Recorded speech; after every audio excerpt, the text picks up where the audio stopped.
So obviously the first one I was involved in was Beaver before. I think it was Beaver the first of the. I've lost track, to be honest, of the different dates. But on the night of the Beaver explosion, it was at the Forensic Labs along Newton Reader Road. I was actually out on Red Cross duty at the football match for a change. I had over at the Oval, and when I heard the explosion off, I immediately contacted ambulance control and said we were on the ground, could we be of any assistance?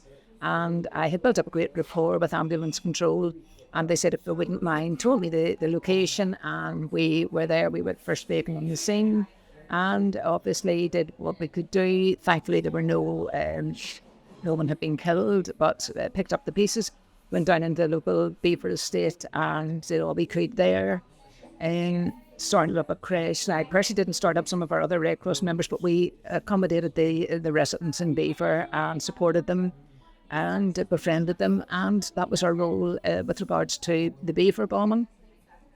I think the next one, I've lost track, the next one could have been Shankill bombing, and that was at Frizzell's Fish Shop on the Shankill Road, and not Shane and I had been in town. Shane was at Trinity at the time, Trinity University in Dublin, and he was home for the weekend, and he and I had been in town looking for some book for him for college.